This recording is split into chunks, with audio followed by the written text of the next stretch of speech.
I'm Frank Powers, and this is Lifestyle Tucson, the program where I speak to our neighbors, the people behind the scenes of our amazing organizations that are 501c3 nonprofits. Our friends are informing you how they serve our community, and they're here to give you updates on future projects. Let's make some new friends today. Yeah. The American National Red Cross was founded in 1881, chartered by an act of Congress in 1900. Guided by the fundamental principles of the International Red Cross movement, the American Red Cross represents the United States of America in the International Red Cross movement. The International Red Cross movement, born of a desire to bring assistance without discrimination to the wounded on the battlefield, endeavors in its international and national capacity to prevent and alleviate human suffering wherever it may be found. Its purpose is to protect life and health and to ensure respect for the human being. It promotes mutual understanding, friendship, cooperation, and lasting peace amongst all peoples. It makes no discrimination as to nationality, race, religious beliefs, class, or political opinions. It endeavors to relieve the suffering of individuals being guided solely by their needs and to give priority to the most urgent cases of distress. Well, what a great organization they are for such a long, long time. So why don't we meet some of the people behind this thing, and especially the brains behind it, because today I'm fortunate to speak with Courtney Slanaker, Executive Director of the Southern Arizona chapter of the American Red Cross. Courtney, welcome to Lifestyle Tucson. Thanks so much for having me on. Excited to be here. I'm more excited because, again, we've emailed for years, but you're always sending these assistants and chairs and executives. I finally get to meet the top of the chain here. How are you? I am doing well. I'm excited to be here. I've been at the American Red Cross now for about 7 years, and honestly, it's been a blink of an eye. All my major personal life events have happened while I've been at the Red Cross. I've gotten married. I've had 2 children, and here we are today. Wow. Meeting me, top. So, yeah, right at the top of the list. Being on Lifestyle Tucson on the local radio. But it really is nice to talk to you. I get excited about all this stuff. I love shining a spotlight on all the great organizations in town, but also some of these great national organizations that sometimes get a little, I think, taken for granted, where some folks just think, oh, they're running like nobody's business. They don't need help because they're the Nike of organizations. And it's like, no. All of our local chapters of all of these big organizations always need our community support and always need more expression for what's going on to our neighbors about what is happening at the organization. So since you're the executive director here, why don't you give me a little 101 of what's happening at the Southern Arizona chapter of the Red Cross? Yeah, thanks so much, Frank. I think it's so important what you highlighted is that even though we are a part of this big national organization, we really are your local Red Cross. All of us live here in Southern Arizona. Our entire workforce is from Southern Arizona. So you have volunteers, employees, and we all live, eat, and sleep in the same place that you do. And we are here to be your local Red Cross. That is our mission, first and foremost. The beauty of a national organization is you have those reinforcements when you need it. If a disaster happens that exceeds our local capacity, there are reinforcements. There will not be someone that's left to suffering because our local capacity has been exceeded. And so while people might say, oh, it's a big national organization and, they have their thoughts and opinions on that, I think the key message here is that we're all locals and we are here in your community, engaging in different ways, not only from a Red Cross mission, but supporting our partners. And so little 101 here in Southern Arizona, in the disaster space, while we're a relatively low disaster prone area, we have 2 major disasters that face our community day in and day out. One is extreme heat. It's actually the most deadly disaster. If you look at aggregate numbers of all disasters, heat actually kills more people than any other disaster. So think the major hurricanes and wildfires. Heat still causes more deaths, and so it's a hazard and a disaster that doesn't have a start and an end time, right? Because it's not as visible as other disasters like a hurricane, but it is a serious threat to our community and one that we take very seriously at the local Red Cross here. So we're doing a lot of education on how to stay safe, working with the city and the county and our partners on how do we protect our most vulnerable in the community in the face of heat, knowing it's not going away. And in fact, it's getting hotter and it's staying hotter longer. Those are big threats to our community. And then the other area that people really don't know about is home fires. And on average, we respond to about 3 to 5 home fires a week of individuals or families that are displaced and lose everything because of a home fire. And we have local volunteers that regardless of what time it is, they get up in the middle of the night and they actually go and meet clients on the scene. They're standing kind of the fire's still smoldering, the fire crew is still on scene. And we're there to say, let's get you in a safe place to sleep tonight. Let's kickstart your recovery. So a lot of people don't know that happens, but it's a hugely significant event, especially for that individual or that family that has now lost everything. And we've almost become immune to it, I think, in society because unfortunately we see a lot of suffering, but you don't necessarily see a lot of suffering that's happening in our backyard, and that's why we're here. Honestly, people don't pay attention to that local news as much. People don't pay attention to their local elections as much. I talk about it all the time. They like to show up every 4 years and make a big ruckus. If you pay attention to what's going on locally, you would know how much you're helping out. Two very fascinating facts, because helping out all those folks that are there, right? Like you're saying, I can see them wrapped up in blankets as you're talking about the fire smoldering, but luckily the Red Cross is right there to be like, we're going to take care of you, because you got to imagine the shock and the emotion and the feeling that the entire family's feeling. The kids are scared, but those adults have no idea what to tell those kids, I bet. Right. And the weight of the world on their shoulders. I mean, I think we all think we might know what we would do if a disaster strikes. But in reality, I mean, we're all going to be impacted differently. And like you said, you're standing at what once was your home and like your safe place, and having someone there to say, you know what? We're going to at least help you with the first initial steps, right? Because that's usually the hardest. It's like, what do I do now? Who do I call first? Like, do I call my insurance? What do you do? And our volunteers are incredible human beings that are trained in actually responding after a disaster.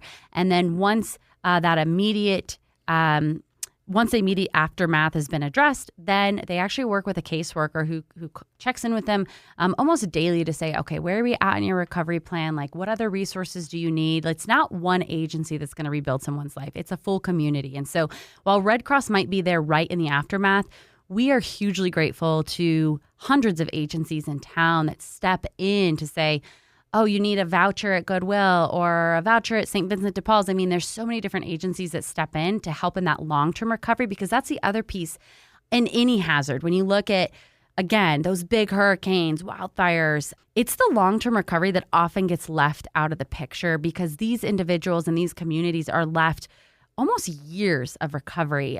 We still have people that are in Maui that are still in the long-term recovery process. So it's something that I think the community maybe doesn't always see, because, again, it's not at the forefront. But for folks that have experienced a disaster of any kind, it's the long-term recovery piece that you really rely on your community. And we're fortunate in Southern Arizona to have a very gracious and generous network of partners that give to support those individuals. Well, that is huge. It really is. Finding out also that heat is such a factor that is harming and doing so much damage, because it is. You take it for granted because it's this long-term thing, as you're saying. It's not a sudden impact of a tornado or a sudden impact. We can go and address it, and then that's that. Like, you're kind of aware. No, it's this endless cycle. It reminds me of the fact that I learned on Lifestyle Tucson, falling down is the number one killer of older folks. I just saw that as well. Isn't it interesting, right? Where if you can just try to help these people with some safety hazards, you might have a much longer life where you're just taking care of yourself by being aware of the statistics of just that. So being aware of the statistics of heat might make you take it a little more seriously here in town, and especially here in the state. So that's really important. But let's talk about the other important stuff that you do. You do your blood drives and you get blood going. And right now you have kicked off, it's Hispanic Heritage Month, and you kicked off a very special blood drive. Tell me all about it, because I'm excited. And then I've got some other questions about some other events that you've got going on.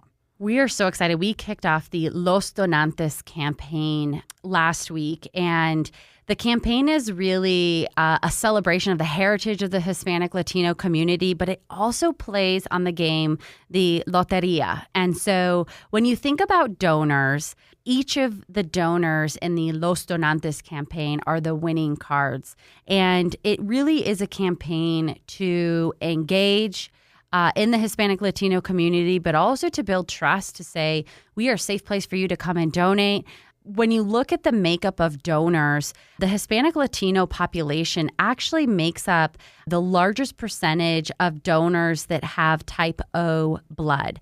And why is that important? So type O negative is the universal blood type. Right. That means anyone can receive those products. And so when you think about physicians and hospitals that are grabbing blood products in an emergency situation, in a trauma situation, they are grabbing type O. And more than half of the Hispanic population has blood type O. And so it really is an initiative within the American Red Cross to recognize we have to build trust in the community, but we also are asking people to engage with us. One of the number one reasons why people do not donate blood is because they have never been asked. And so this campaign is a way to not only, again, celebrate the heritage and the unique culture of our Hispanic Latino community, but call on them to roll up a sleeve and donate.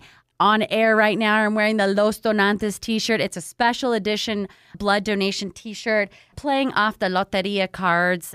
So if you can go to redcrossblood.org, type in Los Donantes is the sponsor word. You can find the Los Donantes blood drives near you and be eligible to receive one of these awesome t-shirts. I was going to say, you showed up in that shirt. That's a great shirt. That looks really fun. I'm ready for radio today. That's right. Loteria is also super fun, culturally relevant. I hosted a fun Loteria game a while back, and it was like the best time.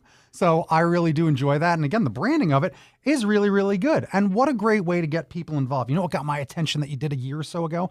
You did a thing with Tetris. There was a Tetris blood drive. The Tetris. Yes. And that was fun because it's really interesting, all the incentives that you're doing to get people to donate and to get involved, because donating that specific blood, very important to have that universal donor blood. So you do have events constantly, and this one's going on like right now. Let me ask you this much, because Halloween's coming up. Have you ever done like a Dracula-themed vampire blood drive? So funny you should ask that. We've done lots of different campaigns, and I think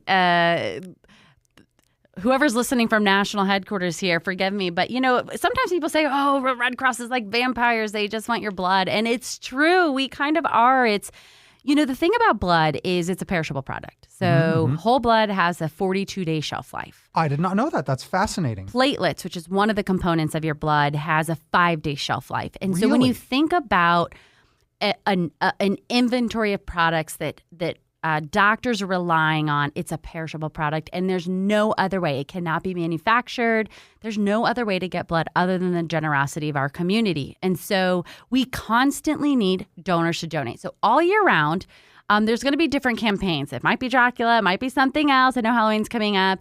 We've got some cool promos that we're working on near the summertime. Some of you may be familiar with the Peanuts promo going on right now as well.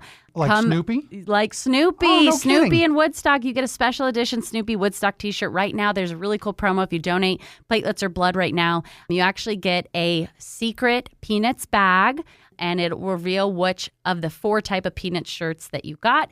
If you get the golden ticket, you actually get all 4 Peanuts shirts. So like I said, there's promos all year round. We have agencies at the national level, and then we have local campaigns where we partner with local agencies and celebrities to promote blood donation, because it's a perishable product. We have to constantly replenish the inventory. And when you think about when do patients need it, they need the product that's on the shelf. So if you hear about an incident that pulls on your heartstrings, like, man, I should really donate blood, it's typically too late, because it's the product that's on the shelf that's going to save someone's life. It's not the product that's being donated that day after you've seen something tragic. And so my message to the community is donate regularly, and that is the best way to have a stable blood supply that's responsive to community needs, but also responsive to the regular ongoing needs. There's so many patients that need products regularly.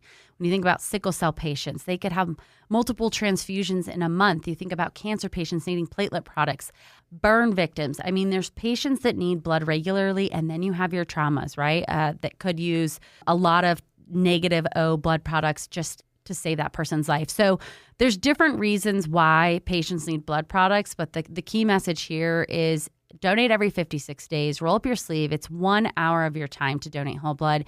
If you're a platelet donor, you are a special donor. It takes about 2 hours to donate platelets. You have to visit one of our donation centers. We got 2 here in Tucson, 2 in Phoenix.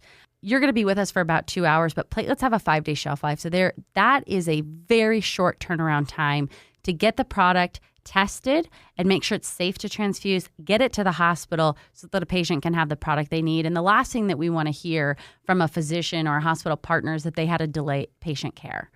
So it's incumbent that the full community, if you're eligible to donate, to come out and donate. If you don't know if you're eligible, we get that question all the time. I don't know if I'm eligible. I lived in Europe in the 80s. I'm taking this medication. That's okay. Give us a call, 1-800-RED-CROSS. We can answer your questions, and we can also see if you're eligible to donate and get you booked when you call.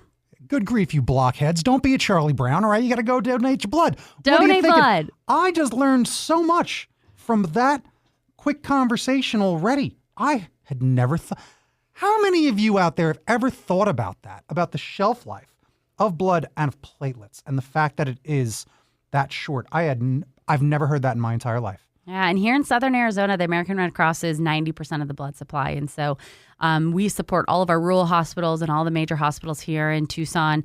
And it really is, it's a community effort to make sure, one, we have a stable blood supply here in Southern Arizona, but also we're part of a national blood bank. And so when there is an emergency somewhere else, the Red Cross can move blood very quickly in response to, say, a mass casualty event or something like that where they need blood products. And so that's really when people say, again, oh, you're not local. We are local. We are supporting your community in one of the most meaningful ways by having life-saving blood on the shelf. But then also think about, we're all connected to people afar, right? We're all connected to folks that live elsewhere. And being a part of the American Red Cross and being an American Red Cross blood donor means you're not only helping people at home, but you're helping people afar when it's needed. I mean, I'm so blown away. That needs to be an infographic right on the page. You know, we shared know? a bit more. These are very interesting facts about it that I don't think anyone's really given thought to at all. I know a lot of regular folks haven't, because I know a lot of regular folks don't even know their blood type, and sadly guilty. That's something that really all of us need to know. I mean, just thanks for sharing that, because it blows my mind. Yeah, and if you don't know your blood type, hey, I have a great solution for you. What's that?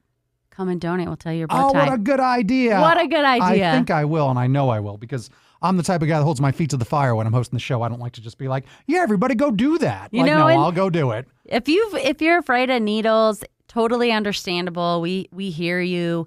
Really, the actual, when you're donating whole blood, the actual time that you're spent in the chair donating is about 7 to 10 minutes. It's actually the shortest part of the whole donation experience. Mm-hmm. It's the shortest part. You know, we go through the health history questionnaire. We also check all your vitals to make sure you're healthy to donate that day.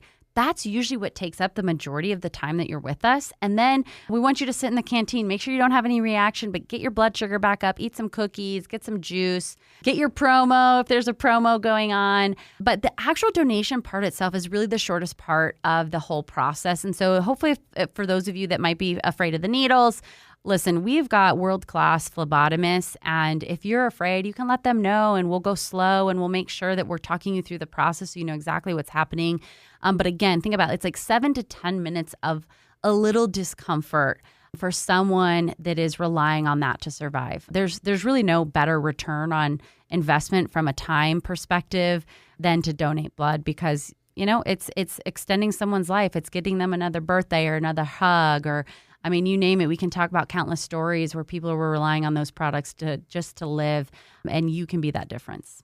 Well, I'll tell you, my fear of needles is far outweighed by my love of cookies. So there you go. Come get the cookies or the fruit snacks. We'll make sure you're well stocked. That's amazing. Let me ask you this. Let's talk a bit more about the organization now, because aside from the blood donating and these other like crisis situations, well, you also just have classes for everyday folks so we can all level up our skills when it comes to things like CPR and other important stuff. Why don't you tell me some of the other things that we can learn via the Red Cross and through some of your great programs that are going on?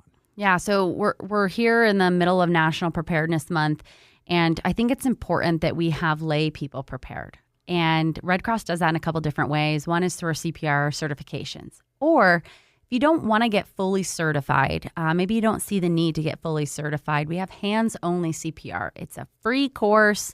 It's a lay person CPR. We teach you how to do proper chest compressions to hopefully save or sustain a life until emergency services arrive. So for those of you that are like, I don't think I really need to get certified, that's great. We understand that. But you can still be a lay responder, get hands-only CPR, learn how to do proper chest compression so that if someone experiences a cardiac event, you have some skill to respond. And we've seen that lay responders in having earlier intervention by lay responders can sustain a life.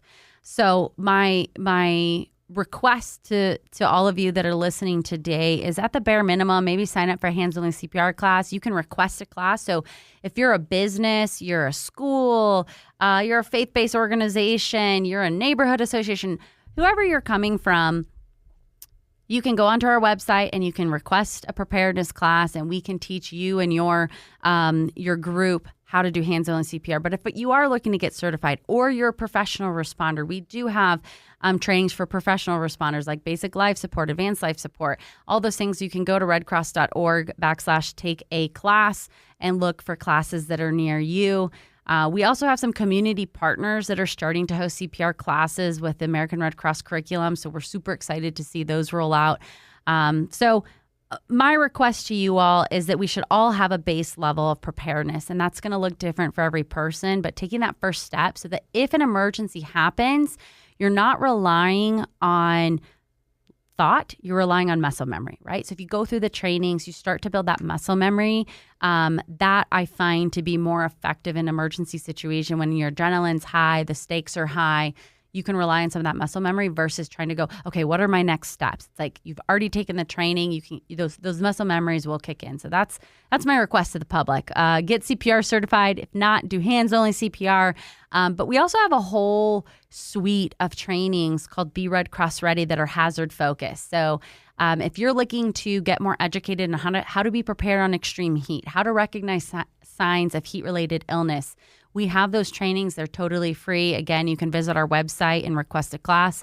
We'll come do it for free. We've got instructors that are volunteers or employees, and we're happy to come out and really spread the message about being prepared. Come on, don't you want to hang out with Courtney? She's the best. Listen to this conversation. Come hang out with me. Let me know. My word. I'll say this because I was doing all this research. You know, the algorithm gets you. So I've been seeing some videos that pop up on CPR. And sure.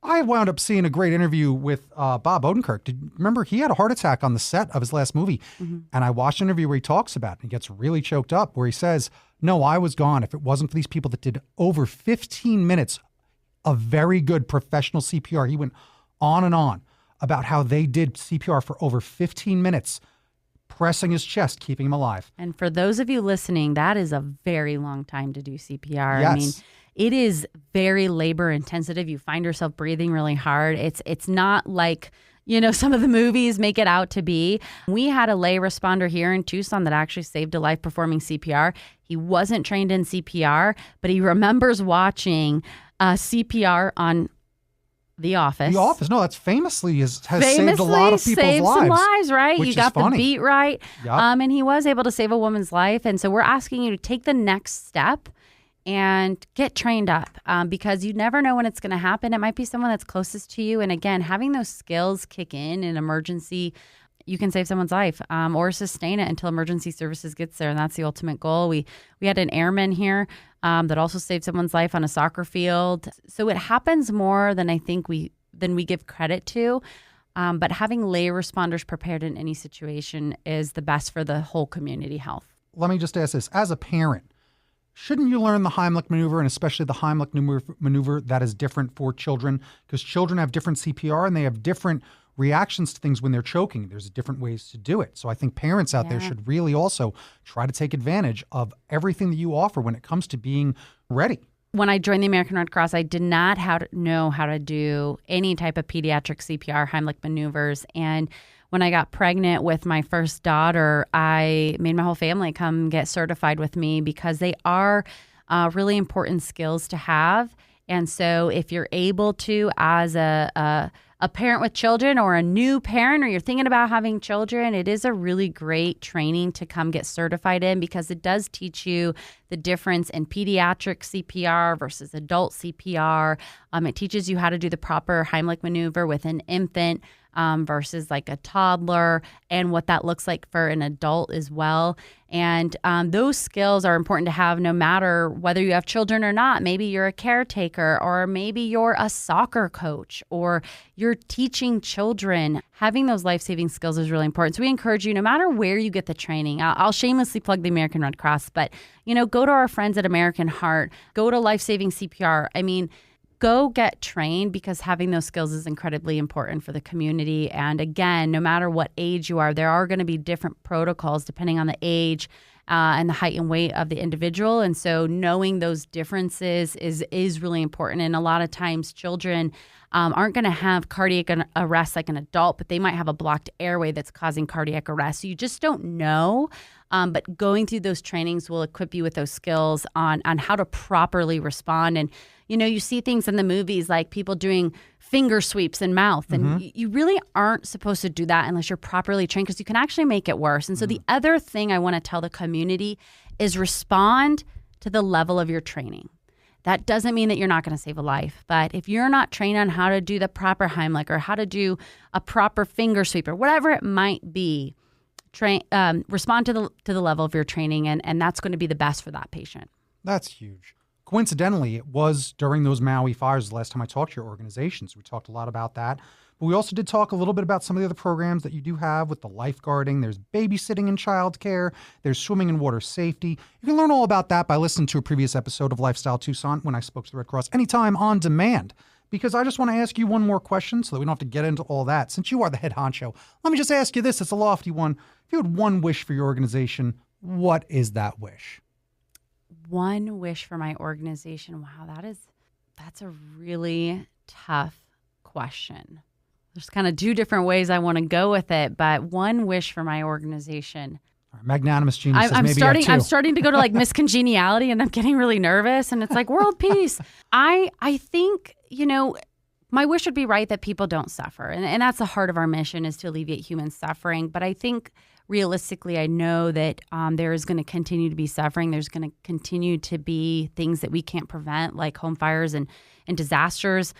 We can do a lot of things to mitigate them. But I think my one wish is to continue to have a really healthy volunteer workforce. We truly cannot do the work that we do without volunteers, and 90% of our workforce are volunteers. Many of them are, recently retired. We have volunteers that are in their 70s and 80s still doing incredible work. And so I think my wish is that we continue to have a healthy, strong workforce, knowing that the needs aren't going away. But if we have this caring, compassionate workforce, we can continue to rise above those challenges. And some people say, I don't have the skill sets to respond, or I don't have the skill sets to be a volunteer. My criteria is, are you kind? Do you care? Great. We'll teach you all the rest. We have so many robust trainings to teach you different facets of our mission, whether you want to be in a disaster responder, or maybe you want to support blood drives, or maybe you want to work. We support our military. We support our military installations. We support veterans. We will give you the training, but if you have a deep care for your community and you're kind, come on board. We want to have you. We want to have you join us. And those people are incredibly important to continue delivering the Red Cross mission. There you go. It's a wish you can grant out there. The thing I bring up all the time on Lifestyle Tucson. If you can't donate your money, donate your time, get involved and do something. If you can't donate your time, why don't you donate some money to this great organization? Because I'm sure they could use some of that, because it's only going to help them do everything that they are doing when they're saving everybody's lives. My goodness. So let me once again thank you for all of this. This was very informative. And I've spoken to the organization in the past. I did not know all that stuff that we talked about today. That was very fascinating. So thanks so much for being here, because today we made friends with Courtney Slanaker, Executive Director of the Southern Arizona chapter of the American Red Cross, a humanitarian organization led by volunteers that will provide relief to victims of disaster and help people prevent, prepare for, and respond to emergencies. Thank you so much for joining me today. Thank you, and thank you to the community. This was Lifestyle Tucson. Bing bong bing, time for a recap. Can you get over the concept of me not realizing that obviously blood has an expiration date, just like anything on the shelf? Yes, 50-something days, 54 did she say? But platelets, only 5 days. I think that's got to be a much bigger message that people didn't realize ever, that that's what happens with blood and platelets, that they expire so fast. So why don't you go donate blood? You can contact the American Red Cross Southern Arizona chapter at 2916 East Broadway Boulevard in Tucson, Arizona, 85716. Go check out redcross.org, and we are in the AZNM area, like the Arizona, New Mexico section. Go find all their events. You just got to Google these things. Some of this gets a little lost because they are serving a population of over 1.4 million people across Pima, Santa Cruz, Cochise County, Yuma, La Paz, Graham, and Greenlee counties, taking care of all of these great people here in Southern Arizona. We got to thank them a lot. The Red Cross really doing a lot for all of us human beings, and it means a lot to me that they came and talked to us today. I want to thank our new friends at the Southern Arizona chapter of the American Red Cross for joining me today. You've been listening to Lifestyle Tucson. If you're a nonprofit that would like to be on the show, email lifestyletucson@gmail.com. For more information about this program or to listen to something you may have missed, go to the Sunday Mornings page on klpx.com, kfma.com, mixfm.com, espntucson.com, or crankthehanktucson.com. You can also subscribe on iTunes, Spotify, and Audible, or wherever fine podcasts are giving blood. Follow on Facebook, YouTube, Instagram, and especially that YouTube, at Lifestyle Tucson, because I'm your BFF, your best Frank forever, Frank Powers. Toot toot Tucson. I love you the most.